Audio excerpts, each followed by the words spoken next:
chilling. I've been up since 5. I'm caffeinated. You've already been on TV. Game 5 tonight? Game 5 tonight? Game 5. Windy, Stephen A. are at the site of it all. Let's get into it, guys. The NBA Finals all knotted up at 2 as the series shifts back to Oklahoma City, where Stephen A. and Windy are for pivotal Game 5. The MVP, Shai Gilgeous-Alexander, delivered when it matters most, scoring 15 of his 35 in the fourth quarter Friday as OKC took Game 4 in Indy. How will the Pacers respond? Tyrese Haliburton. Yeah, he's at the mic. I feel great. It's the best part about playoff series is, when you get the chance to respond. I think that's the great thing about sports. It's you're gonna have good games, you're gonna have bad games, but there's nothing like the game to respond. So I look forward to doing that with this group and coming out and competing. And we got to be ready for a really big challenge that lies ahead with this team and in this environment. So I'm really looking forward to doing that with my teammates and seeing how we respond. All right, Game 5 tonight on ABC. We'll work on getting Windy and Stephen A. And meanwhile, Jay, I'm coming to you. How do the Pacers win this tonight in Oklahoma City? I think it's a variety of things. Number one, SGA had 35 points. I wonder how the game is going to be officiated. Let's just be honest about that, okay? Like, are we calling push-offs? Are we not calling push-offs? I saw Tyrese Haliburton do the same thing. He got called for an offensive foul.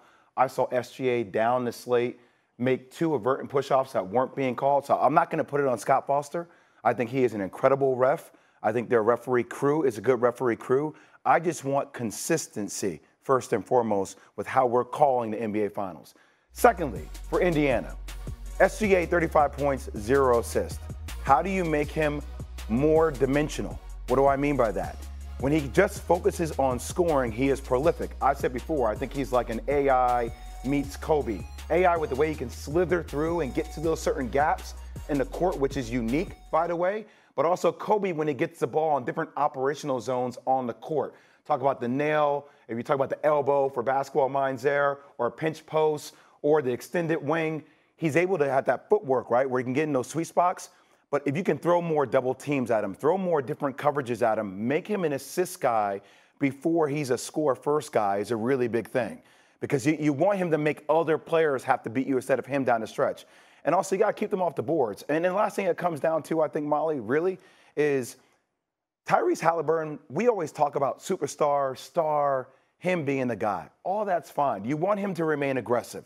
Once again, I think their record's like 33-4 when he scores 20 points or more. I was talking to Drew Hanlon, who is his infamous trainer who trains with him, and he says they have conversations about this all the time, about him being aggressive with how he starts the game. But you can't lose sight of who you are. And I think down the stretch, I don't need to see a ton of Tyrese Haliburton iso ball or just ball screens, right? If OKC is switching everything down the stretch, give the ball to Pascal Siakam. Rick Carlisle needs to make some plays where he's catching the ball on the low post or at the pinch post where he's able to turn and face and make some plays happen. I don't know why they go away from that and they just get lost in continuity or iso ball. Pascal Siakam needs to be the guy if it gets close and you need a bucket. All right, I want to officially welcome in Stephen A. and Windy. Good morning, guys. Stephen A., where are you on that? How do the Pacers win it tonight? Well, how about making shots? Let's start with that. They shot 28% from the field in the fourth quarter, okay? Let's get that out the way. 0 for 8 from three-point range. That's not going to get it done against the Oklahoma City Thunder. Oklahoma City went and outscored them 12-1 in the final 2:58 of regulation. One of the things that we found ourselves incredibly impressed with when it came to the Indiana Pacers was their ability to score the ball, even though they've shown flashes of being able to defend, and Dagnall and those guys have helped them because they've engaged in too much iso ball with Shai Gilgeous-Alexander over the first 3 games of this series. The fact remains that what really is the thing that the Indiana Pacers hold its hats on is its ability to score.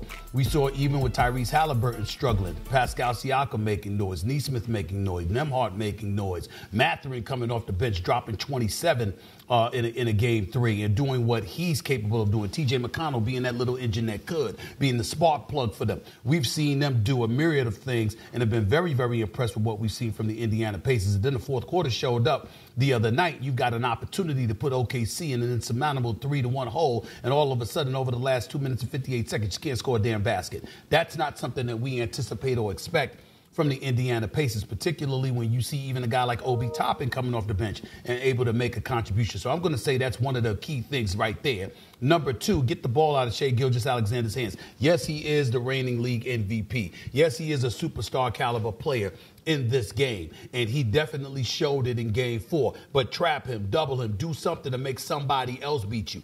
Get the ball out of his hands and dare somebody else for OKC to get it done, whether it's Caruso or Jalen Williams, guys that are capable of getting it done, but who knows what level of consistency they'll be working with in that regard. Try them out. Make sure it's somebody other than SGA that can beat you. I think if you're the Indiana Pacers, those 2 ingredients are formulas to victory as far as I'm concerned. Wendy? So I can bring this, Molly, to one number, and I'm kind of surprised that it's this clear because it's a strange number. It's 111. 111 points is the defining number of this whole Pacers playoff run. They've played 20 playoff games.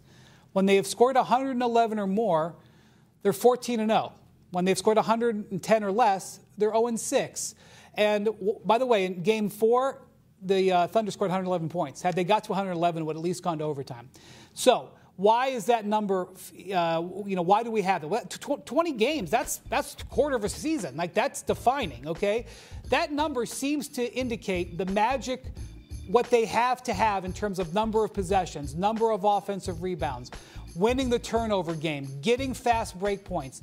That is where it is. So if you're watching the game and you're in the first quarter and the Pacers are on pace for 111, it's like a little dipstick, a little thermometer. How are we doing? Are we on pace for 111? Yes, green light. We on pace for 110? Red light. And it's just sort of a conglomeration of a lot of things that are going on. Both coaches are very, very deep into their adjustment bags. We've got adjustments on top of adjustments on top of adjustments. What's happened the last couple of games is an attempt to win the fatigue game.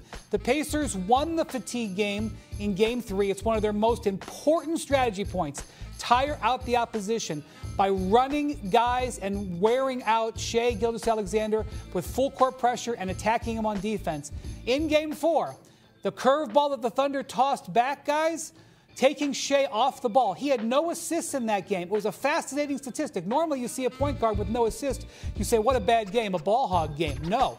That was the product of their strategy working. Jalen Williams was the point guard for 3 quarters. And that made Shai have the energy to have that 15-point fourth quarter. Fascinating back and forth between these teams. Before Jake chimes in as well, let's talk about Mathurin for a quick second because he was a spark plug off the bench.